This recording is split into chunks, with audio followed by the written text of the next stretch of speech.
स्वागत है आप लोग का मेरे यूट्यूब चैनल पे। आज हम लोग पढ़ने वाले हैं कक्षा 8वीं का विषय विज्ञान से चैप्टर नंबर 10 पढ़ने वाला है। जो 10 चैप्टर का नाम है फसल उत्पादन एवं प्रबंधन। तो उसी के चैप्टर के आज मैं आप लोग को 20 ऑब्जेक्टिव क्वेश्चन बताऊंगा जो कि एग्जाम में आएगा ही आएगा, तो आप लोग अच्छा से पढ़ लीजिएगा। तो देखिए पहला क्वेश्चन दिया हुआ है, राइजोबियम नामक जीवाणु किस फसल के जड़ में पाए जाने वाले ग्रंथियों में उपस्थित होते हैं। तो इसका ऑप्शन नंबर बी हो जाएगा, फलीदार फसल में।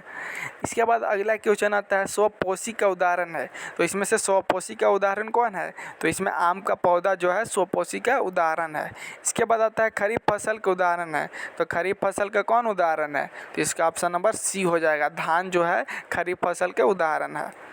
इसके बाद आता है जंतुओं द्वारा प्राप्त खाद्य पदार्थ हैं। तो जंतुओं द्वारा जो प्राप्त खाद्य पदार्थ है वो क्या है? शहद है। शहद जो मध हम लोग बोलते हैं, मध जो है जंतुओं द्वारा ना प्राप्त होता है। तो अगला क्वेश्चन देखिए दिया हुआ है, कृषि के अंतर्गत आते हैं। कृषि के अंतर्गत क्या आते हैं? तो इसका नंबर पहला एवं दूसरा हो जाएगा। मिट्टी का प्रबंधन भी होता है, पशुपालन भी होता है। इसके बाद देखिए अगला क्वेश्चन आता है, बागवानी का संबंध है। तो बागवानी का संबंध क्या है? तो इसका ऑप्शन नंबर डी हो जाएगा, फलों एवं फसलों के उत्पादन से। इसके बाद अगला क्वेश्चन आता है, जुताई से संबंधित इनमें से कौन सा कथन गलत है? तो इसका ऑप्शन नंबर सी हो जाएगा, मिट्टी कड़ी हो जाती है।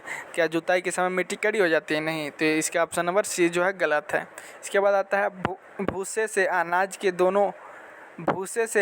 के दानों को अलग करना कहलाता है। तो इसका ऑप्शन नंबर ए हो जाएगा, थ्रेसिंग।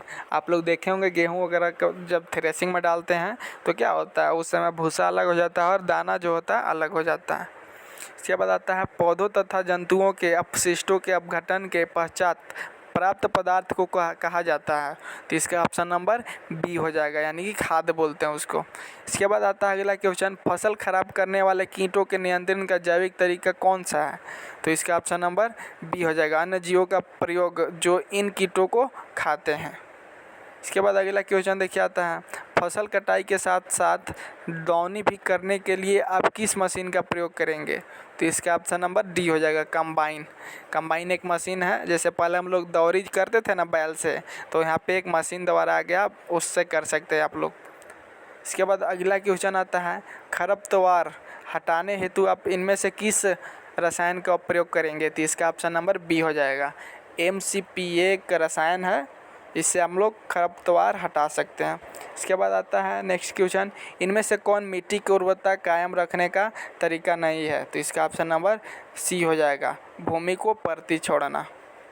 इसके बाद आता है, कीटनाशी रसायनों के उपयोग का फ़ायदा है।